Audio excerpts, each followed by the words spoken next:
In this short presentation, I would like to draw attention to the economic relationship between trade and income distribution. The main point I am going to make is that engaging in trade provides benefits for the trading partners, but these benefits are asymmetrically distributed among the different groups of the society. One important principle in economics is that free exchange between two parties is mutually beneficial. Otherwise, these parties would not enter into exchange against their own interest. On the other hand, differences in subjective preferences and individual capabilities in different fields of activities provide practically unlimited opportunities for these mutually beneficial exchanges. Differences in individual capabilities then provide a basis for the division of labor, but this generates exchanges as we must trade the goods and services that everyone produces. This division of labor and the resulting trade or exchange is based on the principle of comparative advantage. This principle says that everyone should specialize on those activities in which they are relatively better than others. If I can produce a chair using 1 day and a table using 2 days of work, while my friend can produce both the chair and the table using 1 day of work, then it takes 3 days for me and 2 days for my friend to complete 1 chair and 1 table. If my friend specializes on tables, they can produce 2 tables during 2 days, while I can produce 2 chairs during 2 days as well. What is the benefit?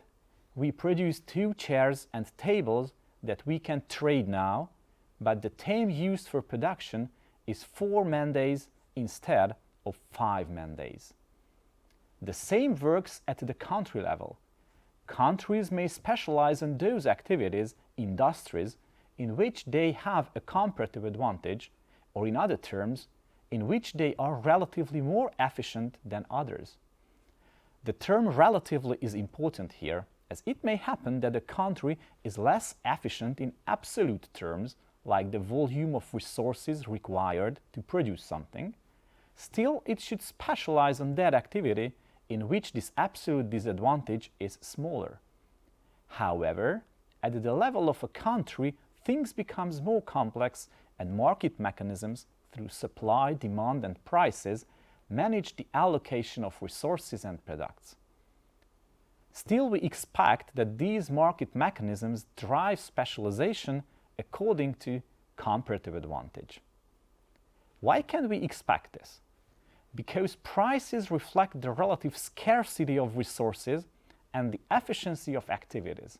As a result, prices may differ across countries according to these factors, and trade creates benefits through specializing on what is relatively cheaper on our side and trade it for what is relatively cheaper elsewhere. Orange is relatively cheaper in those countries where the climate is appropriate, while salmon is cheaper where there is an abundance of them.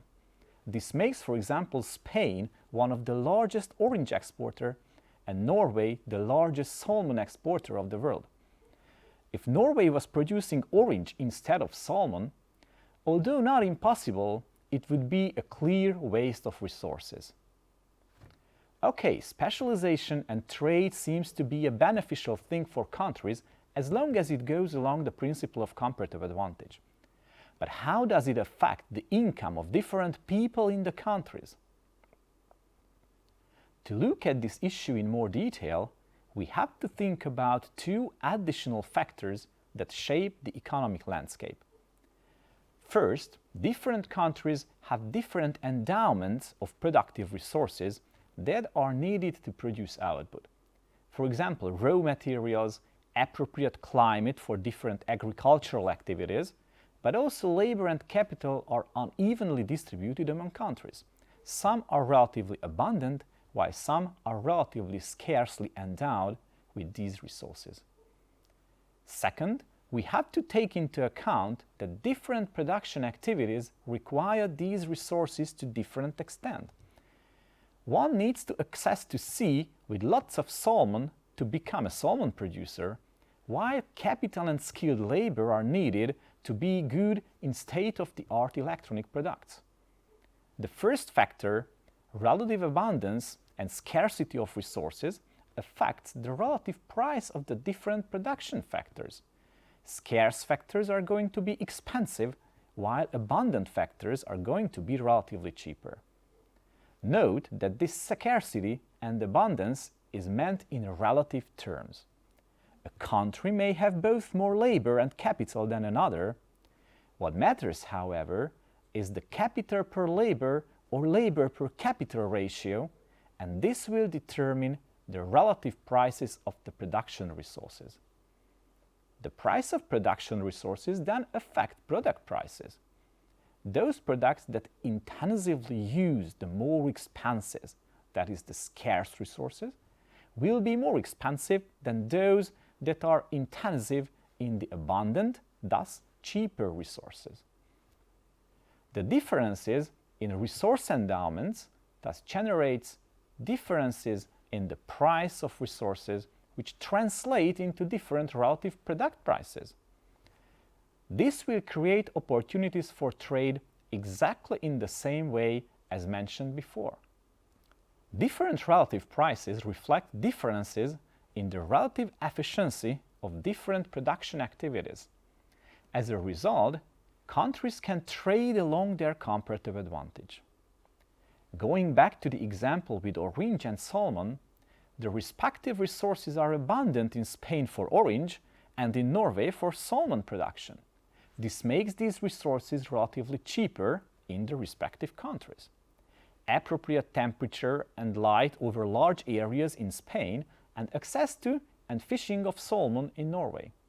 But this will transform orange relatively cheaper in Spain, while salmon relatively cheaper in Norway. As a result, it will become beneficial for them to trade in these products, both specializing on the cheaper products. In this setup, we can now trace how trade will affect the income of different groups in the economy. All countries will specialize on those products which are relatively cheaper, where they have the comparative advantage. In other terms, these are the products which intensively require the abundant resource in that country. This resource is cheap, and this is transferred to the product prices. But trade comes with specialization, so the production structure of this economy shifts towards the export product. Because the use of the resources is not even, this also shifts the demand towards that resource which is intensively used for the export.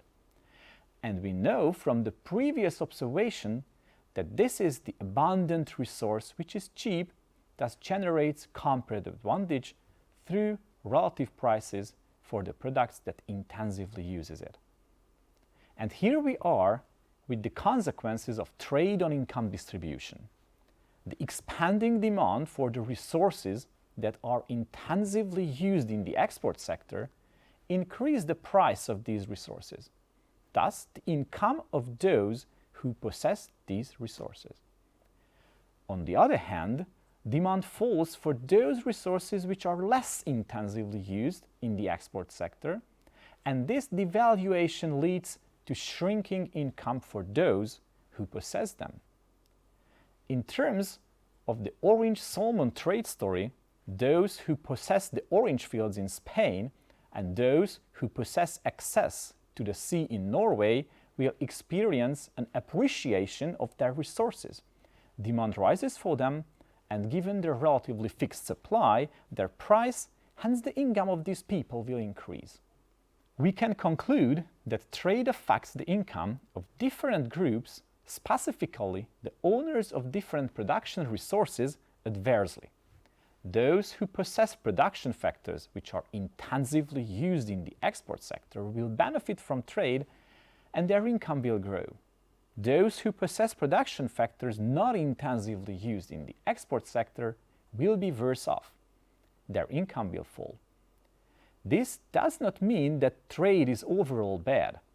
We know from the principle of comparative advantage that there have to be overall gains from trade, but these gains are asymmetrically distributed. Even more, some will win and some will definitely lose with trade. However, the gain of the winners exceed the loss of the losers. Then it becomes an important challenge for policymakers to design policies which compensate the losers while keeping the individual gains and motivation on the other side to enhance export and production activities.